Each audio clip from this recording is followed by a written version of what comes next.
Savings করার হোক বা যে কোনো লেনদেন কোথাও না কোথাও একটি ব্যাংক অ্যাকাউন্টের প্রয়োজন হয়। আজকের সময়ে অধিকাংশেরই একটি ব্যাংক অ্যাকাউন্ট রয়েছে, যেখানে তারা তাদের অর্থ সঞ্চয় বা লেনদেন করতে পছন্দ করে। অন্যদিকে কিছু লোক একটি ব্যাংক অ্যাকাউন্টের মাধ্যমে সরকারি প্রকল্পের সুবিধা নিয়ে থাকে। কিছু মানুষ আছে যাদের দুইয়ের বেশি ব্যাংক অ্যাকাউন্ট আছে। তাই আপনার মনে কখনো এই প্রশ্ন উঠতে পারে যে একজন ব্যক্তির কয়টি ব্যাংক অ্যাকাউন্ট থাকতে পারে, অথবা ব্যাংক অ্যাকাউন্ট খোলার বিষয়ে কি বলছে রিজার্ভ ব্যাংক অফ ইন্ডিয়া। আসুন জেনে নেওয়া যাক কত ধরনের ব্যাংক অ্যাকাউন্ট আছে। Savings account, current account, salary account, zero balance account, joint account. আপনি যদি দৈনিক বা মাস সঞ্চয় করতে চান তবে এর জন্য একটি সেভিংস অ্যাকাউন্ট খুলতে পারেন।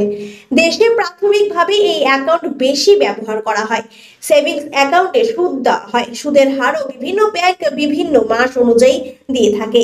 এছাড়া মানুষ ব্যবসার জন্য কারেন্ট অ্যাকাউন্ট ব্যবহার করে, তবে কেউ কেউ বেতনের জন্য স্যালারি অ্যাকাউন্ট ব্যবহার করেন।